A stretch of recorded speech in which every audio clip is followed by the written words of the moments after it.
And from our standpoint, what we've tried to do is really like just create something that players can turn to as their foundation of how they want to go about their days. That was the biggest challenge when you're young. And it's funny, Miggy hit his 500th last night, right? Or yesterday afternoon.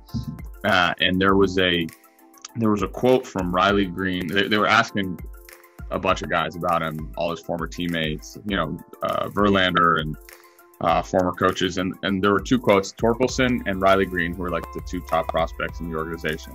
The Riley Green one hit me, and the Torkelson one was very similar. I'm going to read it. One thing I remember is his routine in the cage. He had a plan, and he knew what he was doing. He hit every ball the other way on a line, probably 100-plus exit velo every time. He has a plan whenever he's in the cage. That was big for me to see, just because having that routine and sticking to it, I think, makes you a better hitter all around. Now, the last sentence is interesting, having a routine. I certainly agree with having a routine, but being adaptable within your routine, I think, is so important. But we're talking about essentially the greatest hitter of the generation. It's either 1A or 1B, whichever way you look at it, him and Pujols.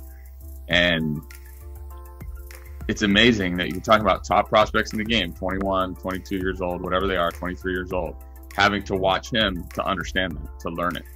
And that's what we're trying to help guys understand, help players understand. It's so important to learn how to think about what you're working about, how to go into a session knowing what you want to accomplish. It was funny, I was talking to one of my friends who plays with the Dodgers, and he's rehabbing right now. And 5 years ago, having a conversation with him would have been completely different. But he's on his rehab, and he's coming back from an injury. And part of his rehab is he has to hit off a tee. And he goes, yeah, this just isn't even worth my time. I just do it because I have to.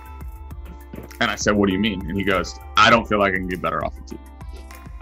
And 5 years ago, that's the same player that would have said to me, I got to take as many tee swings as I can. I have to go hit and hit and hit. And it's just, the point I'm trying to make is whether you like hitting off the tee or not, or whether you think hitting off the tee is important or not, that's yours. It's personal. It's a thing that has to be your own.